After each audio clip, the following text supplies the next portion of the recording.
The Ensombl podcast is intended for professional financial advisors. This content is created in partnership with our sponsor, Zurich Australia Limited, ABN 92 000 010 195 AFSL 232 510, and Palace Capital Proprietary Limited, ACN 616 130 913. AFSL CAR 1257 625, and is limited to publicly available information. Before acting on any general advice, you should consider whether appropriate and obtain financial advice from a qualified financial advisor. Ensombl does not hold an AFS license and does not provide any financial advice or services or endorse any general advice. If a PDS or IM exists, you should obtain a copy and review it thoroughly before making a decision. Hi, I'm Andrew Rocks from Ensombl, and I'm thrilled to be bringing to you the podcast Engine Room that's devoted entirely to the practices or the business of financial advice. Over the course of the next many months, we're going to be interviewing Australia's best independent boutique advice firms, their practice managers, their GMs, on what environment is conducive to being a best practice, how they keep talent, how they attract talent, and what the future of financial advice is. It's the Engine Room podcast. Welcome aboard. Zurich is proud to be supporting this episode. The Zurich and OnePath Advisor portal is more efficient than ever before, giving you access to 2 leading brands with 3 highly sought-after products, underpinned by 2 powerful underwriting engines, all with 1 simple sign-on, making it easier for you to do business and perform at your best.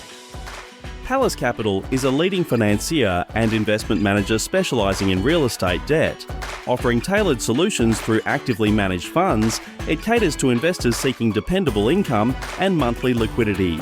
With a total transaction value exceeding $5.3 billion and an unblemished track record of 0 principal losses, Palace Capital delivers attractive risk-adjusted returns.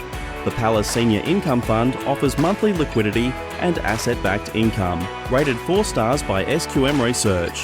Partner with Palace to access tailored investment solutions. Hi, I'm Andrew Rocks, and welcome to another edition of The Engine Room in 2025. You know, another year rolls around. We've had a few years of Engine Room, and I thought I'd kick off this year by interviewing a gentleman who I had the privilege of spending a couple of months with late last year with some of Australia's best practices, many of which have been on this program. But without any further ado, I'd like to introduce Mike Way today from North, but from much more than that. How are you, Mike?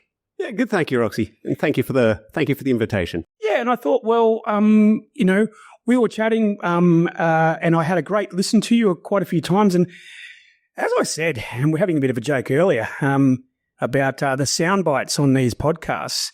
And I quite often said that, you know, if you say anything interesting, we'll be able to give you a couple of sound bites. And I'm like, pretty confident you're going to have a few.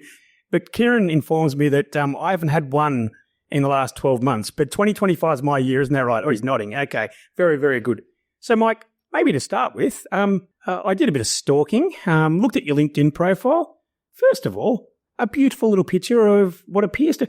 So, fill me in, are they weeds or what's on the front there? The background banner on LinkedIn, yes.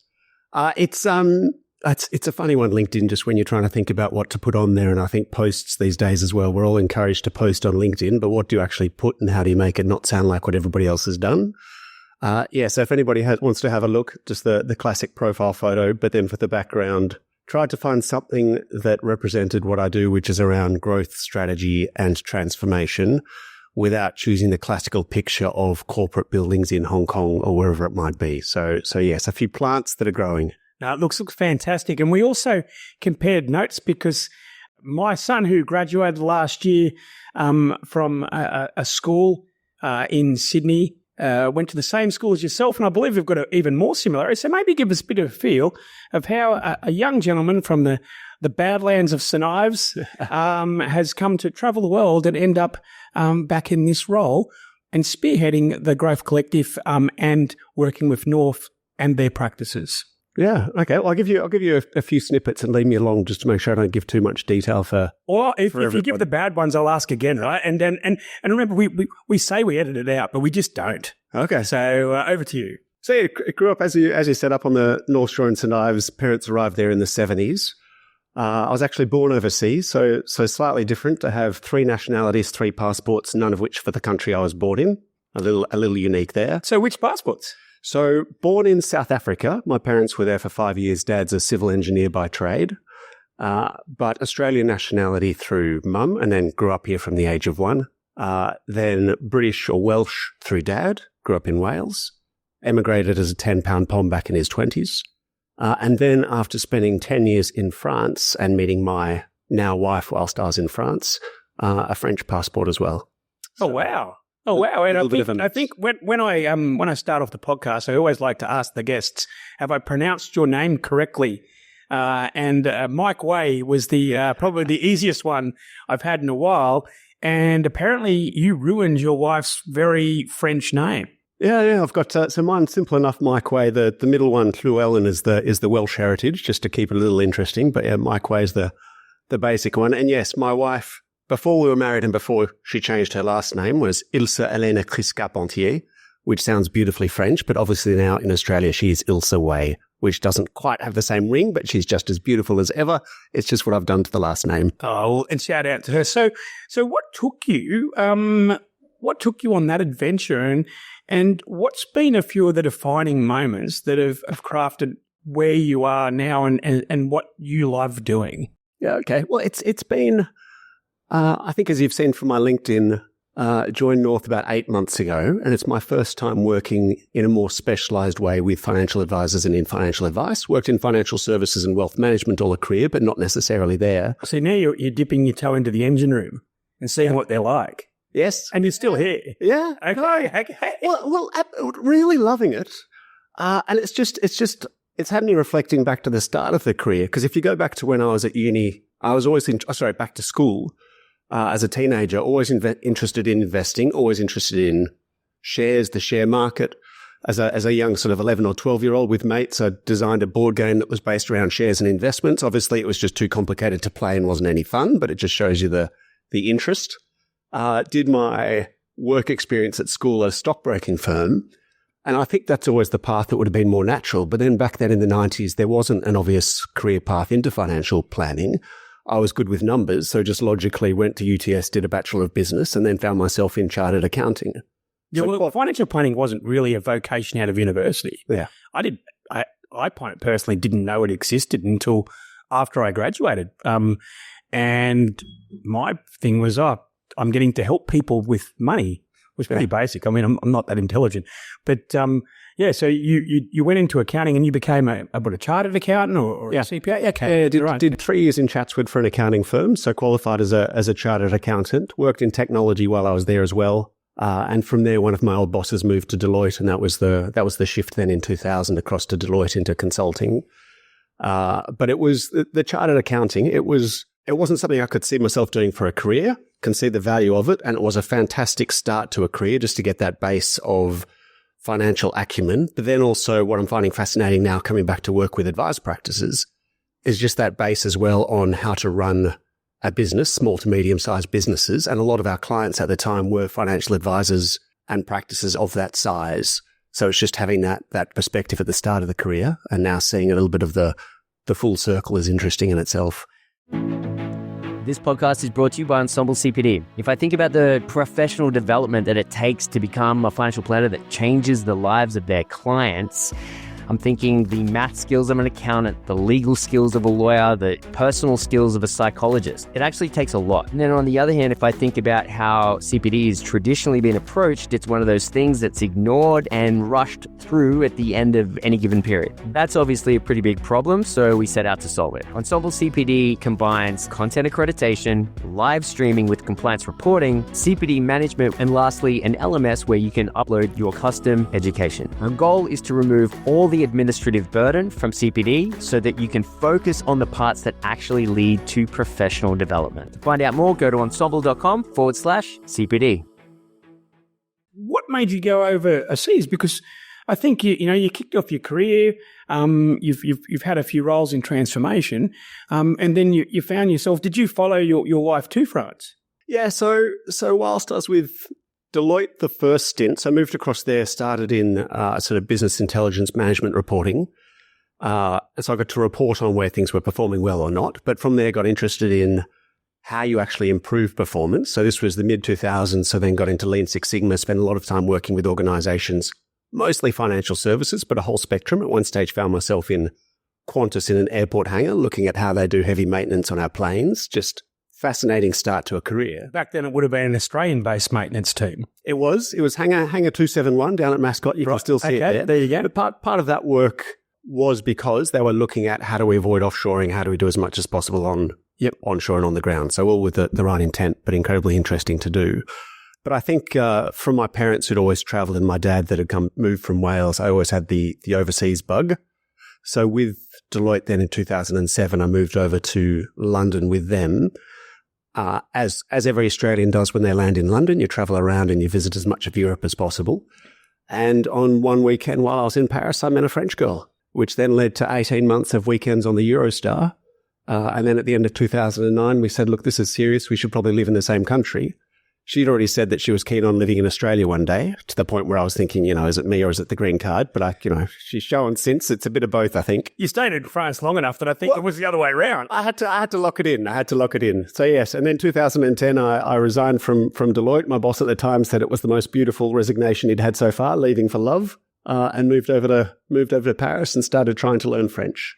So a quick question, and I do ask this of people who've been around, and we're around for the global financial crisis. So at the time you were in Deloitte in the UK, with a pretty good armchair view of what was playing out in global markets and your clients, what were the couple of things that you learnt during that process of the GFC? A couple of sort of learnings. Yeah, so I arrived middle of 2007, which was pretty much smack bang in the timing that you're talking about. Correct. Yep. Well, no, you had a couple of wonderful months. Yes, I think it was. I think it was literally 2 or 3 months before that hit. Fortunately for me at the time, I wasn't directly impacted in terms of work. There was a lot of work that was still required. The focus shifted more to enterprise efficiency. But I mean, the organisations we're working with. If you're doing transformational change in financial services and then they wake up one day and all of a sudden they've been smacked in the face with a market, that would have been quite disruptive. Yes. Yeah. And it was, if anything, it was all the more important for them at the time. And then to your point, it's around how do you do that well or how do you do that poorly? And these are large organizations, but I think the principles apply whatever the size of your company. But there were those that looked just to get results fast, however it required.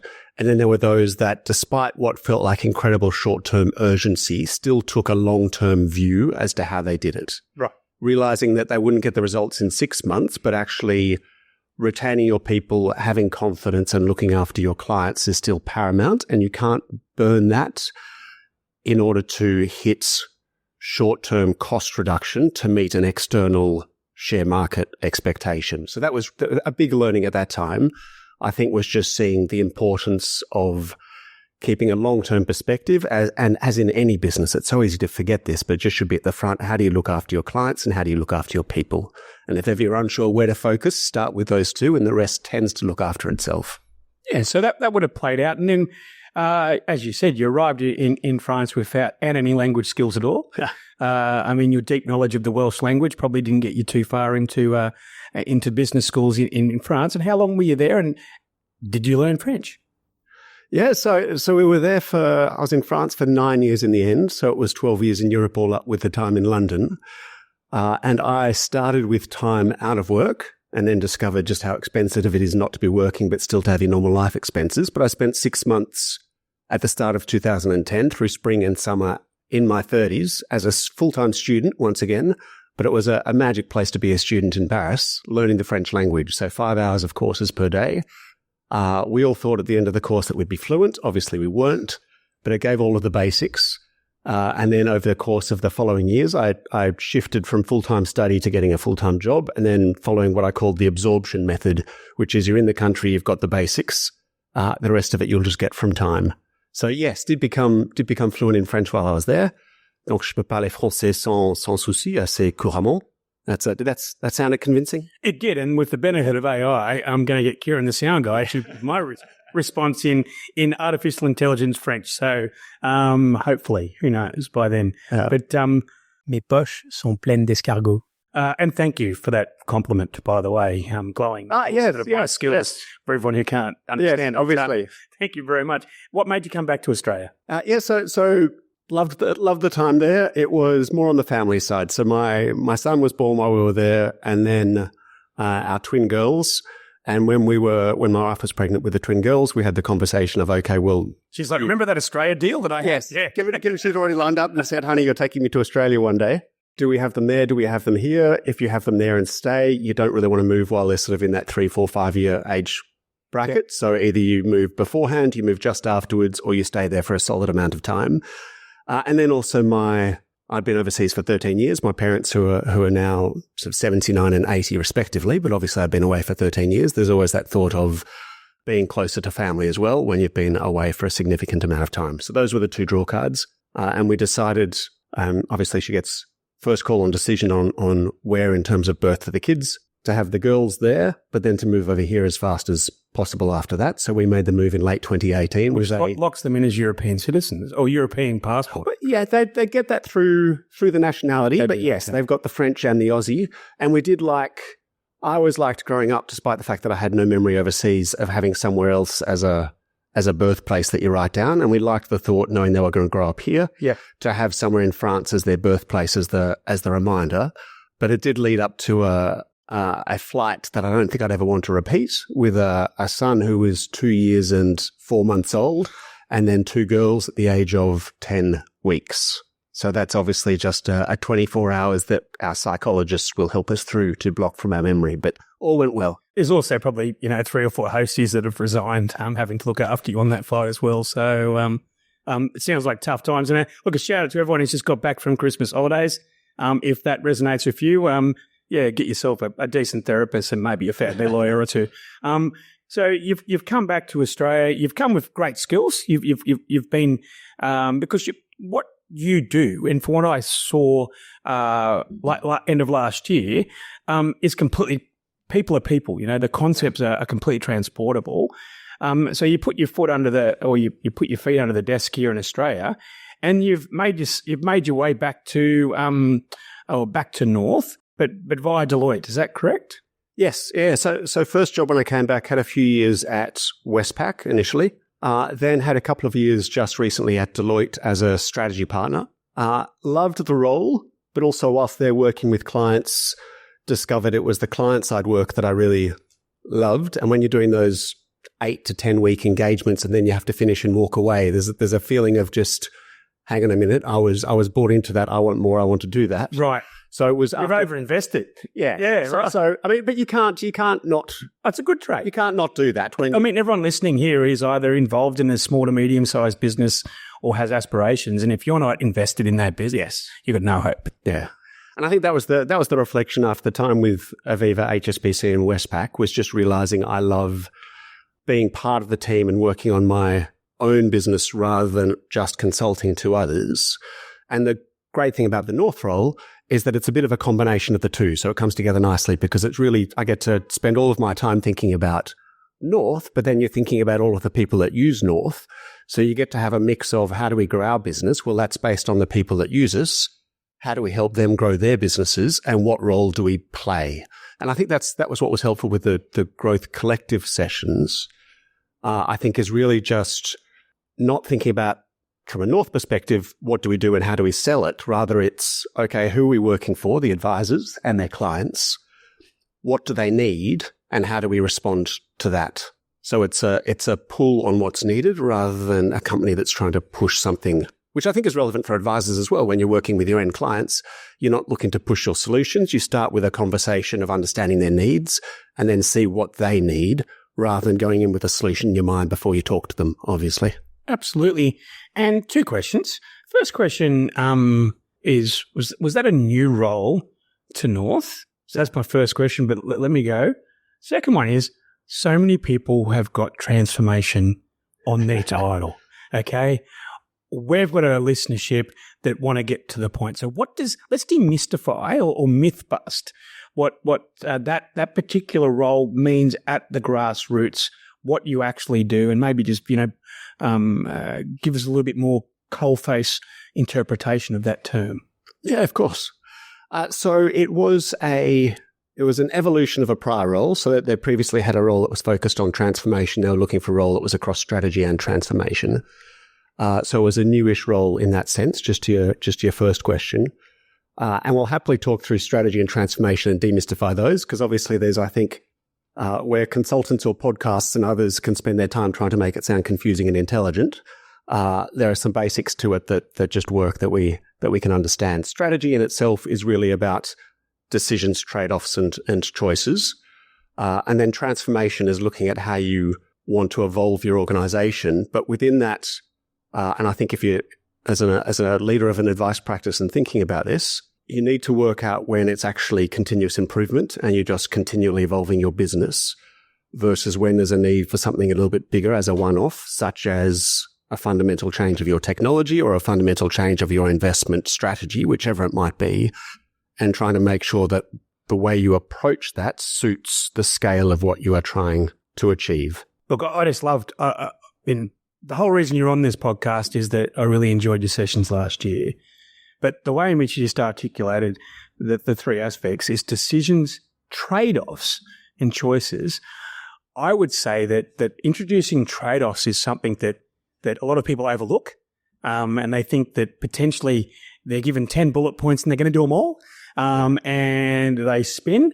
And maybe give me a bit of a feel for that, because that can be, quite often, financial planners and practice owners are just optimists, and they think they're going to do a lot of things. And the second element was continuous improvement, the least sexy, but by far the most sort of, if you're building that out in your BAU and continuously improving and putting things in, transformation doesn't have to be we're throwing everything in the air and starting again. Would you agree? Yeah, no, completely agree. On the continuous improvement side, from a North perspective, in terms of the things that we've rolled out this year that have landed and had the most positive feedback, they don't tend to be the sexy items that are flashy. It tends to be the things that just help the advisor do their daily job. And I think it's exactly the same when you're an advisor and you're looking at your clients and you're thinking about what to do and how to do that. Really, what makes a big difference for your end clients and also for your staff are a lot of the things that would fall under continuous improvement, but just getting them fixed, getting them done. Thinking back to the Growth Collective, like Peter's example, I think, of just getting the scanner replaced. Some of them can seem incredibly small, but they make a real difference to staff and employees, and that's how it flows through. And do you think sometimes CEOs aren't always the best people to workshop what little things are done in a business for continuous improvement? Sorry, I thought one of the advisors who's since done a podcast with you in one of the sessions, who showed some fantastic self-awareness when they said, as a practice, he's the ideas man in their organization, but he's also learnt when he comes in with 1 million ideas each day that's not necessarily helpful for the rest of his team, and sometimes he needs to leave the room, and sometimes they'll have a meeting and they'll do even a strategic planning meeting, and he's not allowed to join in that meeting, specifically because as a leader you need to understand the value you bring, and also when you should step back and not lead in. And it's a delicate balance. You mentioned as well on the trade-off side, I think that's just as you're referring to CEOs, and this is one we referenced on the Growth Collective, is around Roger Martin and Lafley, which is the How to Win strategy review. And if you want that publicly available book, there are free YouTube visits on it just to have a look. Well, even better, Kieran, the sound guy, he'll include that in the links. Cool. Okay. I have no ownership. It's not suggesting it. It's just something I've used in the past that's very helpful. We'll put the walk back recommendation from Mike in the links as well. But it really is the difference between strategy versus planning. A lot of people, and you can think about this for an advice practice, it's very easy to pull together a plan and to think that you have a strategy. And it's not the same thing, because a strategy, the next evolution of that really is around those trade-offs, those decisions of what you will do, but also what you won't do in your organization. What are classic examples that you've seen, maybe more in your role with advice practices North, that are the classic trade-offs that become apparent? Well, so we've been debating a few of these internally, and some of the bigger picture ones that I can share. One that you look at when you're running a platform and you're thinking about where to invest, it's quality versus quantity, as an example. So depending on the platform and the platform strategy, there are some who will think, okay, I want to make sure that my platform has every bit of functionality in there that is possible. others that might not say, and this is perhaps more our approach, we're not going to look to have every bit of functionality, but we want to make sure that the functionality that we land really has the right level of quality and really works for our advisor base. Now, some people will say we need to do both, we need to do the best of both, and that can be the easier executive answer. But in truth, you're always making a compromise when you don't make a decision, and you really need to work out which is the priority for you. So as an advice practice, when you're thinking about your investment strategy, the way that you work with your clients, where you're going to invest your time, if you're not prioritizing and making a trade-off, then you're not really focusing on the areas that are important for you. And that's the challenge, is making those decisions. And I think, just to pump up the tires of the Ensombl group and the Ensombl business and how it's worked with North over the last 12 to 18 months, by working with us and asking for that feedback and not just building something in a little black box and saying, hope this works, hopefully has been in some small way contributory to faster take-up, more engagement, etc. I mean, proof's in the pudding at the end of the day, but that's been something that we know yourselves, along with, a lot of other corporates have done, and we're very proud of being able to bring that to the table. Yeah, absolutely. And that's the more that you can have it, that's that push versus pull, the more that it can be driven by what's being pulled by the client versus being pushed by yourself of what you think they need. It just lands so very differently. When I was listening to you, you're talking about the concept of the cascade of choices. I'd love for you to maybe give the listeners a bit of an overview of what that is, and maybe we can. Kieran's ready to typing at the links. Some heavily endorsed, some not so. It'd be good to get an overview. Yeah, so this is the playing to win reference, freely available framework, and that's one that we used in the Growth Collective and one that we used at Deloitte for strategy. Works irrespective of the size of the organization, but it really just is a set of a few decisions to help you work out how you're going to approach things for your business. So in the advice space, first off, it's thinking, what is our aspiration? What is our purpose? Hopefully everybody has this, but I think the next level then is thinking it through in a little bit more detail and making sure that your teams really understand what it is and why, and having those open discussions with them.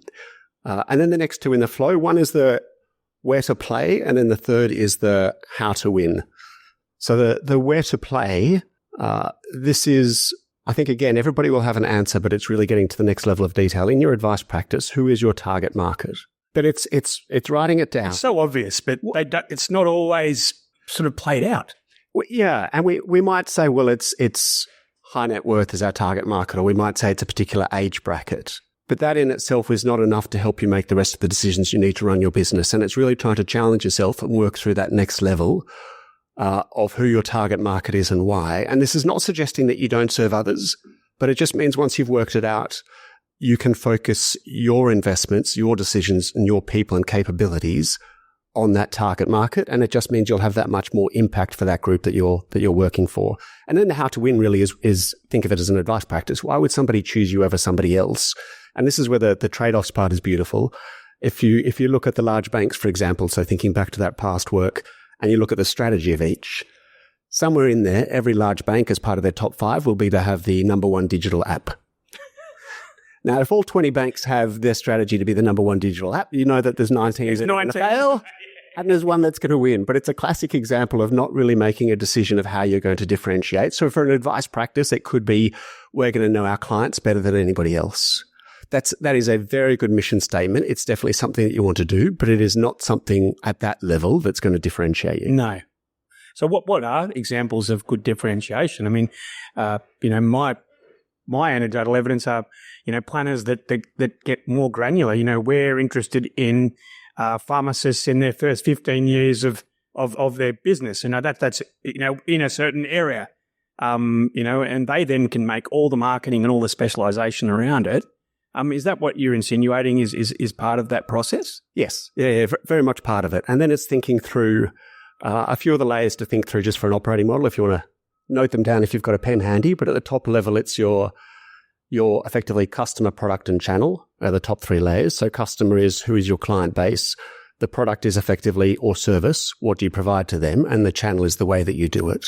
And you'll come up with a 1-sentence answer, but it's taking those a little bit further. And then behind that, it's the the processes you use for how you look after them, and that really will look different for everybody. It's geographical where you sit. It's the policies that you have for how you look after the organization, and it's the technology that you use. And when you start to look through all of those and really make deliberate choices, it does start to differentiate where you are, but it needs to be a conscious choice. And the one other I'd say on that is just where leaders can fall into a trap here is to feel like as the leader of your practice, you have to have those answers, and then you have to give that vision and share that with the team. Please, where you can, come up with your initial draft, give the team a chance to input, ask them questions, see what they think, let them be part of it. You'll come up with something that is just that much richer. You'll come up with some insights that you wouldn't have had for where and how you actually differentiate in the market. And you'll just have a team that feel that much more empowered and in touch with the organization. And I realize as I'm saying that sounds very consultancy, but it is real and it makes a big difference. It's tricky to do. It's easier said than done, but it's, yeah. And I can tell you that in the absence of actually having a focused approach and a step through of doing that, every financial planning website looks very similar. It spends all their time telling you what about the practice and what they do, and almost no time in matching that with the type of clients they want to do it with. Yeah. And when I look at practices that are very successful, ones that have attracted high valuations, great investment, they've been able to stride both of those. So they've gone through that process. And to confirm your endpoint, they've also democratized that with their team members, in the knowledge that those team members of today will be the leaders of tomorrow, and they might as well grow into the vision that they co-created. Yes. Yeah. And that's it's, as well. It's not something you'll fix in a few months either. It's something that you get better at as a leader. Just once you start doing it, it's a muscle to build. Each year you'll get better at articulating how you're differentiating and where you play, and each year you'll get better at engaging the team and bringing them along as well. So, with how do you link sort of the knowledge of the practices that you're out there talking to, and some of them might be historical users of North, and some of them might be aspirational new users, with the decision makers in North? Well, how does that play out? Because it's kind of, from an advice side, you think that there's a link, but not that many sort of product providers have been digging into the practices. They quite often dig into the product and the advice and legislation, but you're right into the practices and how that makes life easier. Is that right? Yes. So, I mean, I'm sure we'd like to say it differentiates us. I know each platform will say they do it, but it is, I think, just on the advisory side, having the right level of input from them. And so we've got forums where we have advisors that feed into us. We've got our business development managers working with our existing clients. The best starting point is always the clients that you have now and what they need, what's working for them and what isn't. It's forums like Ensombl where you can test and learn. And then it's once we've deployed something as well each time. We don't want to just drop it into market. Does this work? Does it not? Do we need to improve it? Do we drop it? How do we make that land? But really, it's if something goes into market and it's not used for us, that's a fail. It's an expensive fail too. It's an expensive fail. Yeah, that's right. And we've been talking about, when things go well and you get market fit, but people are not computers. I would love to hear about, when there's resistance to change, what are some of the techniques or frameworks that you've utilised, not just with financial planning practices, but potentially that have come in from sort of Universal and other jobs that really work? Because when I was in the session, I think you had a grid and it went through and it was just awesome. And so, yeah, maybe if you could give us an idea of the framework to work on the resistance to change, please. Yeah, happily. So that one, it's a trickier one to spell, but I'll mention the grid. But it was Peter that I think ran through it in the session, but a fantastic one that we've used in the past as well on why change fails. So that was the Lippert-Knoster model. Okay, so we can spell that in the chat. Well, for those people listening, definitely, I don't normally endorse links. This is an absolute no-brainer. I've actually took a photo of it. It's on my phone. I use it since the day that I was shown it. I use it in all the decision-making going forward from, I think it was August last year. And so, again, pronounce it. Lippert-Knoster. But I think they're the authors. We don't want to get too tied up in the... It's all about yourself, Mike. It's the Mike way / someone. No, this is he's shaking his head. He's like, I'm being done for copyright, Rocks. No, this was... Well, it was Peter that in the session that ran through it and did it beautifully. So I've got to try to do her justice for what she ran through. But it's effectively and it lands well or works well for advice practices, and I think it resonated with the audience that we had in the rooms. But it is around just needing the combination when you're trying to drive change of having a vision, having capabilities, having an incentive or a why, having the resources and having the action plan. And when you're missing one of those, how that then plays out. So starting with lacking a vision, just not engaging your teams and confusion as to why we're trying to do something. Or if you don't have the skills, you've then got anxiety from your team because they don't know how to do it. They know that they should and they just feel pressure. Yep. So it's vision, skills. Yep.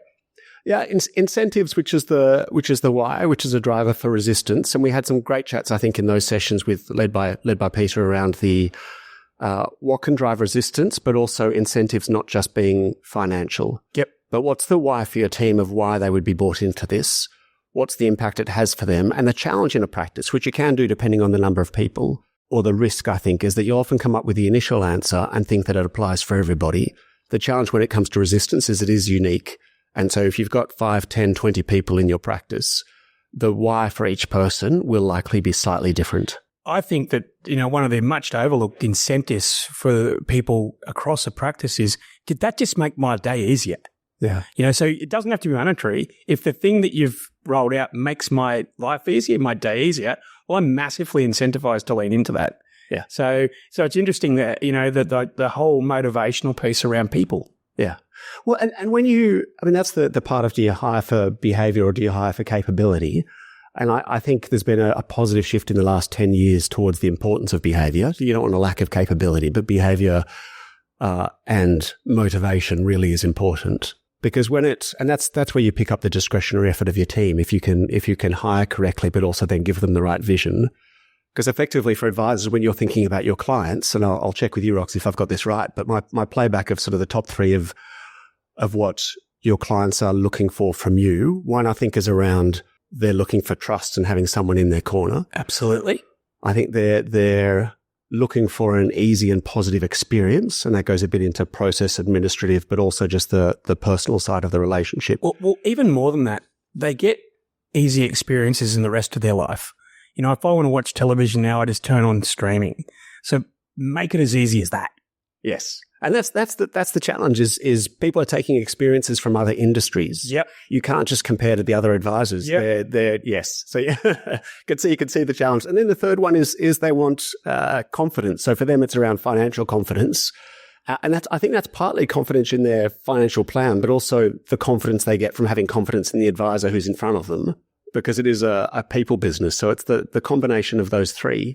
And then we just from a North perspective, exactly the same 3 apply when we're thinking about advisors. So it's how do you have just that trust and the feeling for the advisors they've got somebody in their corner? How do you give them an easy and positive experience? And how do you give them confidence when they're looking forwards? And maybe give us a couple of examples of what North's done on a couple of those points. That'd be really useful. Yeah, happily. I'll try not to make it any sort of a North sales pitch. I don't think it's the intent of that. But it's what's been interesting for me being 6 or 8 months in that I've loved seeing just learning about North, because that's part of what I'm doing as well 8 months into the company, is just seeing the way that it's, and hopefully this is the same for others in the market as well, I expect it would be, but just how advisor driven it is at the start and the decisions that are made. And so one of those that I saw was around withdrawals, and trying to make withdrawals easy doesn't necessarily come instinctively to an organization that's looking at how much investment do you have on your platform. But it was one that came through from advisors, which is just, this is a key part of our exchange with our clients. If you can make withdrawals straightforward, this is going to make our life a lot easier. It's so counterintuitive, isn't it? You're an investment business. Now, tell us how to make the investment less really fast. Well, yeah, but clients need that. Well, yeah, so the response to that one was the team said, okay, good, pivoted, changed what was planned within the year and put in a solution. Just it's a small one, but it's just something that's landed well. So now for withdrawals, if you make a withdrawal on the North platform, you receive 80% of the value the same day. And we run the risk just for processing the sale proceeds afterwards. Yeah. But you don't have to wait until everything goes through. You've got 80% same day, and then you can reinvest that or do whatever you like with it. And just the response that we've had, it just obviously just plays out. And it just shows that advisor focus. And I think it's just what I've learned from, we've just come to the end of the or just recently in the last few months to Autumn Internationals over in Europe. And just, my personal experience is seeing for platforms like Stan where you can sign up for a month. But if it's that easy to then withdraw your subscription at the end of the month, you sign up again and you do it with confidence because you know you can do it. It's a similar sort of a process. If you show that it's easy to join, it's easy to finish, you just get a level of confidence that somebody's in your corner. Yeah, you want them to be there. And if that's the case, they'll be there for a long time and you'll be cradle to grave because they want you to be, rather than they have to be. And what about other examples of where, you mentioned having someone in their corner, and when you listen to the engine room, trust is one thing, but it really metamorphosizes into the clients just love the fact that they've got the advisor in their corner. Yeah. And to play that out, the advisors really has an ecosystem of things that they need in order to be able to have that play out with their client. And that's the relationship they've got with their investments, their platforms, etc. What are some examples of that you've found about having someone in your corner? Yeah, from a North to Advisor experience, or more for? Well, you can play out. This is your podcast. Whichever. So this is a trade-off, right? So I don't mind if you want to start with that and you want to cascade on the advisor side. Up to you. So I'll give you another just observation that I've seen since joining that I've loved learning about the business. And again, none of these are things that I've put in place. They were put in place before I joined. But I think is just the relationships that the team have built with the support teams in the advice practices.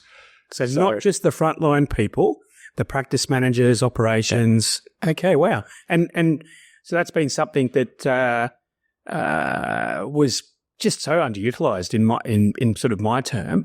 But they've worked out who's the engine room. Wait, yeah. Who are the real decision makers? Well, who's the implementers, right? Yes. Because at the end of the day, strategy is great, but rubber hits the road when things are implemented. And all of those things around continuous improvement, and as you're saying, the feedback loops as well. We've got our training consultants run sessions on a regular basis. I've had the chance to go in and sit in those where they have support teams that come in who basically just have an open floor to feedback on what they've been using, what they've been seeing, what they like and what they want. And so it's not just the formal session with the advisor, how are things going, but actually it's the support teams. And it's with a number of support teams from a number of different practices in there at the same time. So similar to the Growth Collective, where you have a number of advisors who get to exchange amongst themselves, it's the support teams getting to exchange amongst themselves as well. This works, this doesn't work. And just the value of something like that, it's fascinating to see and just positive and healthy to see something like that in place. Oh, look, I'm going to go off piste here. So this is the dread of every guest ever. It baffles me that the frontline advisor has to have so many qualifications, and there's CPD points and there's diplomas and there's degrees. And yet businesses such as North and many others do lean in and work with operations support staff as well. Why isn't there a certificate or a diploma level course at a minimum for support people in our industry? And wouldn't it be a great idea? Yeah. Like they don't get any recognition of any of this training that they're getting oodles of and have access to. But it would be just, are we inventing that today, Mike? Is this our legacy? I think so. Well, Clayton will kill me because he's been banging on about this for 10 years. Somebody's going to get this afterwards and have to put it in place. But it is the and I think that's for the industry as a whole, is just how do you help people with their career progression? And so they've got the learning and development, but also a level of how do you formalize that and recognize it as they get it. And that's not a small thing for people when they've got that level of learning and accomplishment and on-the-job work, and how you do that. And it helps from a career path. It just helps from a personal satisfaction perspective as well. I agree with you. We'll maybe by the end of 25, the Ensombl team, with the help of the North team, might have a bit more of a focused approach to that. We're asking everyone, by the way, but I just think it makes sense. You've got the advisors, got their career path, they derive pleasure out of it. You've got paraplanning's now got a designation. But to run that and all those additional operational things is probably well worth it. So anyway, we can go back on piece now. As that Kira's looking at me, go, Rocks, come on, he's like, what are you doing here? So we spoke about, now one thing though, is I just would love to hear, and you don't have to answer this, what are massive red flags when you go into an organisation at the C level where you just think that person's not going to change? What are the sort of behaviours that you've observed globally that you go, this, whether you've come from North, Deloitte, wherever it is, and you go, oh no, this is an absolute car crash, because it's good to know those up front. All right, getting you don't have to mention any getting names. controversial. Definitely won't mention names. Well, I think if anything, we can start by thinking about the negatives, by thinking about the positives. So what do you want to see when you go in for somewhere that is particularly so wonderful? He's the guy who left his job for love. Look at him. Yeah. I think it's the behaviors is the starting point in the leadership team. And this is going back to the consulting days when you go into a client. I think it's the... I'm not planners. I mean, they're all awesome, right? We're talking mainly about other... Of course. But you get... That's the consulting piece part that's fascinating about it. So I mentioned the dissatisfying part is 8 to 10 weeks later you leave and you feel like it's unfinished. But what's fascinating is going into so many different organizations, seeing how they run. Every organization is different. They've always got their nuances. But you do get a feel fairly early on when you're going in there as just to what the challenges might be. And one of the key points is around the behavioral piece, and particularly the leader and how they engage with their direct leadership team. Absolutely. So I had, without naming names, but one of the strategy projects I had along the way, the CEO brought us in and said at the start of the work, Mike, we've been asked by the board to bring in external consultants, so I'm bringing you in, but I know what the strategy needs to be. So if you could please run this process, but if we could stick with the plan. And I does that sound like a red flag? I think that sounds like a red flag. It sounds like he's Jim Henson and you're one of the Muppets, right? It's like it doesn't sound like there's much desire to change. Not in that case. That was an interesting one. His plan was awesome. Well, it's I'm saying him or her to him. His plan was awesome. It's a him. Stubborn bugger. But yeah. But in that case, that was. I'll confess I wouldn't cope with going in and doing 8 weeks of work without really having something useful to do. So did you change manage that person? Yes. Well, that's the starting point for me, which he got on board with, was just explaining that if the board are looking for external support, there are obviously a number of topics that they need to debate and discuss. And if there wasn't a chance to bring these up and properly air them, these are the sorts of things that tend to sit as an undercurrent and just continue to get semi-raised on a monthly basis, but never resolved. And you can spend 2 to 3 years with those sorts of topics as a distraction. And so he was on board with that. And I said, look, we need to have these, bring them out in the open. And it was positive. The strategy did evolve. He was open to it. I got feedback afterwards. They brought us back the following year, but got feedback 6 months later, just, yes, it makes sense. There's value in doing that. It's just made the following meetings that they've had that much better because everything was out in the open. And again, I think that's just something you can apply in any sized organization at any level. And I would also say I'm not doing consulting anymore, but there are times when it makes sense to have somebody external to help you with that as well. So don't feel like you've got to do it all yourself. Really can make a difference to have an external facilitator, whether that's a consulting firm or an individual as a contractor. While sometimes the cost of an individual piece of work might feel a bit expensive, there are moments when it really is worthwhile having an external. You've just mapped out the premise of financial planning for couples. So a couple can get together and have a great vision of what they're looking to do, but it's that third wheel, that person in the middle who's allowing both voices evenly heard, adding a bit of logic. That whole premise in consulting is, at its very core, the way in which planners do fantastic jobs in getting couples in particular to go on the same path. And I reckon they've saved countless marriages just by having that third person to bounce off. Yeah. That was Angus from Regional New South Wales, one of your recent podcasts, and who we met through this session. I remember him saying, just in one of the first meetings, he needs to have the whole family or all of the all of the people along. You need to start from there. You can't do it in isolation. He also said grandma makes all the decisions. Oh, too much. Yeah, he may have. And the driving, I think from memory, the driving thing was he wanted to make sure that everyone came to Christmas. So you're right. It's very much getting that there. Now, when I look at a bit more about the principle of the Growth Collective, is one of the comments was that and which is you mentioned controversy. The comment of knowledge isn't power, action is. What do you mean by that? Yeah, I think if you look at all of the great ideas in the world, and we can all see them when they play out and think, why didn't I think of that? But for every great idea that's thought of, there are 1,000 people who've already had that idea and they just haven't done anything with it. And that can be the real challenge when working with organizations and leadership teams, is the difference between having an idea and working out how to do something with it. And the challenge there is it's typically not the same person that's good at coming up with the ideas as the person who's then good at executing on it. And that's playing back to the personality profiling that we did as part of the Growth Collective, the Clifton Strengths. But it's having the right combination. But effectively, a great idea with no execution is unfortunately worthless. Having said that, having a great executor with no ideas, you're going to do a lot of work and not necessarily achieve anything. So there's a combination there that's needed. You touched on something there about personality profiling, and as many spreadsheets as you want to roll through in your business, at the end of the day, there are people involved in decisions. We did roll out the Clifton's one there. What's your thoughts on, so for instance, before you go in for a sort of, whether it's a transformation, whether it's a strategy, what's the value in having those reports done on the decision makers in the room? Yeah, and I mentioned in the sessions that I'd done those as part of my time at Westpac as well. My leader, who was there at the time, rolled it out for all of the team, and he was still in contact. He was a great leader, and he had the idea to do those, but he was incredibly transparent as well. So he got all of us to do it, but we had a session together, and he also shared his. So it shows your strengths, it shows your biases, and it shows where you don't, not necessarily weaknesses, but areas that aren't a preference.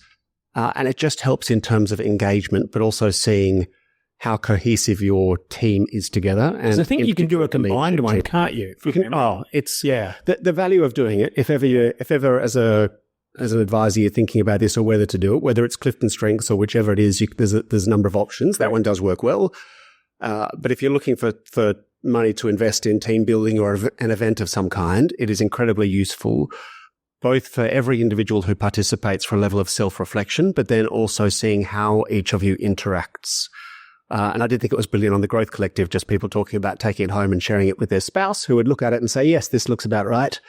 But just that understanding that you get of people and interaction. And that's part of what helps ideas move through to execution. To take one of your earlier points, where they often stall is where you have challenges on communication because you just haven't understood your respective profiles and how you work together.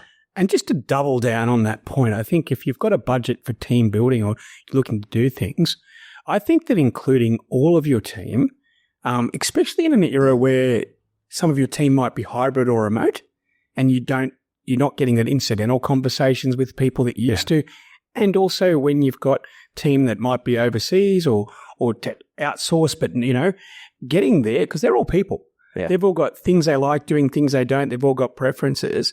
Doing it company-wide also demonstrates a willingness by the leader to care, regardless of the outcome. Yeah, absolutely. And that's one of those sayings I'm a massive believer in, that a star team is stronger than a team of stars. I think wonderful, again, if you've got a star team that is a team of stars, but a team that works cohesively together will always be stronger than some great individual performers that haven't worked out how to collaborate. And you can get... the stereotypes just don't hold. Everyone who thinks that the leader of a financial planning practice is going to look exactly like this person is completely wrong.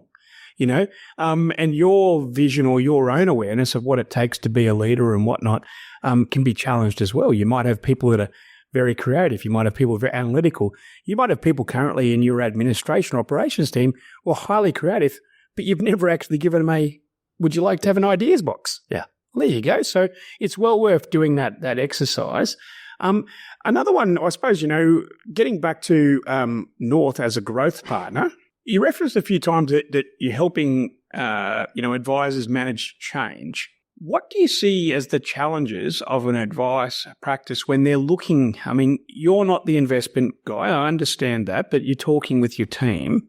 What are the kind of the real challenges when they're looking to lean into a business like North? And what are some of the resources that you have that they just is not obvious to them that you've got? You know, that you'd like to just be able to go, you know what, under the rug, we've actually got all these things. They might be hard to find. Yes, they're on Ensombl. They've got that there, but it'd just be great to showcase those because we're all about the positive evolution of financial advice. And sometimes the answer's in front of your nose. You just haven't found it. Yeah, which I think is, going back to the consulting days, just a good reflection when you're working with a service provider or a partner. Transparency and openness around what you're trying to achieve just goes a long way. And I do the same if I'm using external consultants now.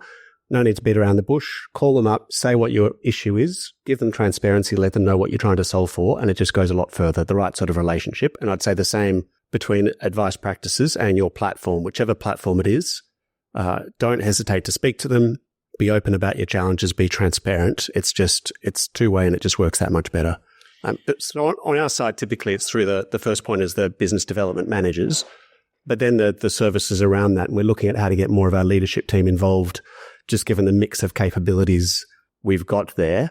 And that's what was wonderful to come in and discover is just each of the individuals for digital, for sales, for service, for investments are experts in their relative area, how we get them collectively and us collectively working more closely with our advice practices. So definitely doing that. And we've got some test and learns for that underway with a really positive response so far as well. So do you see your role going forward now that you've kind of you've almost got the Rosetta Stone of North and you're understanding what they're all about to the best of your knowledge, okay? And you're figuring out there, because if I turn the tables on you, what's the market fit?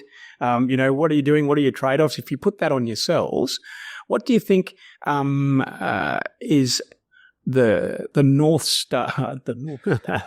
It's like we prepare. Look at Kieran, a satisfied nod. What do you think is North's North Star in 2025 for engagement with advisors? What does success look like from your perspective? Yeah, no, good challenge. So we leading in a positive sense in the last couple of months. So we're part of AMP Group. Obviously, been having some conversations there looking at how we transform in funding and just how we plan ahead. In a positive way over the last few years, we've been increasing investment in the platform, and hopefully everybody that's using us is seeing that. If ever you want a reference on North, chat to somebody who uses it as a principal platform. Best way for any platform to find out where they stand, chat to the advisors that use it. But we have got to the point where we've got commitment from Group for persistent funding moving forward. So they've said, actually, you can feel confident that you've got this level of investment moving forward. It might go up, it won't go down. But it just means from a planning perspective, you can have that much more confidence in the teams and how you set yourself up to do that. And that much better positioned to chat to advisors and have confidence coming up with a roadmap and sharing that for what you're going to deploy over the next 12, 18 and 24 months and aligning that to what they're after. And then the other one I'd say is you very much start with your current base. So while we're always looking to grow, I've always been of the view that you look after your current clients first and then you think how you expand from there. So it's working off the current group. And as we speak, AMP made decisions back in 2024 to completely double down and focus on these platforms and these tools to help advisor practices. As their advice network is now, I suppose the perception is that they're now still choosing you, but they have a choice. They've always had a choice. They're probably going, Rocks have always had a choice, but they're now viewing that there. And I must commend Norfolk for leaning in with Ensombl. They probably knew what was happening in 2024 before we did, but having their own space to communicate to our members, being part of the Growth Collective, I suppose demonstrates a direction of goodwill into the advice network. Having yourself on board, and maybe give me an idea of. So you've got the frontline people are the business development managers or practice development managers. They're always different acronyms. So do you spend much of your time teaching them about some of the skills? They spend their time teaching me about the advice market. Oh, I know. Speed, Rocksy. I'm learning. I'm learning like never before in it, and just absolutely loving that aspect of it. Big believer in continued learning. But yes, they're a frontliner working with advisors, and I am, wherever possible, tagging along with them, seeing how things work. So I've done plenty of on the road visits as well. I think it's partly you can get it secondhand through them, but it's even better when you can join the meetings and hear directly. And then we're looking with some of the practices at how we work with them as they're thinking through their strategy and their plan for the future. And how do we have our capability help them to do that? Irrespective of North, the first piece is how do we help them? And then the second piece is, okay, is there a role for North to play here? And what's that role? But it's not starting with North, here's what we've got, here's why you use it. It's starting with what's your practice trying to do? What are you trying to achieve? And then asking the question, can we help here? And if so, what would be useful? And the common ones, just your earlier question on North, obviously is around the super and retirement side. We're seeing a big focus just to the requests coming in for help in that space. But then more broadly, just across ease of use and how we do things is continuing to flow through. Yeah, because, with that retirement, there's always things like recontributions, estate planning. There's always other advice-led things that a tool or a platform needs to have that I imagine you're gleaning from those conversations. Yes. Yeah. So, recontributions was a good example from middle of the year, like withdrawals, which was just getting the same-day recontributions piece in place on platforms. So it's effectively no need for buy-sell costs, no time out of market. Wow. Same-day recontribution, one single consent form. So it's just those are the examples. They're not necessarily the flashy front of your website views, but they just work and the feedback is positive. So it's good to see. And when I view, the engine room of financial advice practices, it's interesting. You look to the United States, and maybe this will happen more as money comes from overseas, and you see a practice over there, they very rarely have 3 or 4 platforms. There's generally quite a rationalisation down to 1 or 2 maximum. The UK kind of similar. What do you see as far as the long-term relationship between, platform providers and practices, as far as, having that one-to-one relationship? Yeah, now we're getting into the big questions. Where's it heading for the platform market in 2025? If you look at other industries like banking and others where we've got the big 4 banks and then consolidation across the rest, you'd certainly expect over time a level of consolidation over the years of platform providers. I don't think that'd be a shock to anybody. And we've seen over the last 6 to 12 months practices as much as possible looking to refine and reduce the number of platforms they're using. So I think practices are consolidating? Yes, and practice is consolidating as well. And if you've got advisors having to get used to using a number of different platforms, it's just not efficient for them. It's a different experience for the clients as well. So yes, seeing consolidation, I think it's down to an average of 2.2 platforms per practice, but it's just for the next 12 to 24 months, I think you'll likely see practices moving to having 2-ish platforms, potentially one that's a primary, then having a secondary. Some of that might come off M&A, it might come off choice, and it might be based on variation across the two, but you wouldn't see any practice looking to have 8 to 10 platforms. That sounds like a nightmare. Dog's breakfast. Well, my own opinion of Andrew Rocks, and not endorsed by anyone, is that the practices that will end up being the one are going to be the best listeners. They're going to be the ones who've lent in the most to both the end client or customer and the advice practice. And they're going to be the ones that are most proactive in the market. And with that bombshell, I'd like to thank you, Mike, for your time today. I'd like to thank North for supporting the Growth Collective and also Ensombl in general and being part of the positive evolution of financial advice. Thanks very much. Thank you, Rocksy. Look, I thank you for the podcast. Also, just love the chance to join you for the sessions with advisors late last year as we ran through those. It was fantastic, and thank you for your time. Cheers, mate.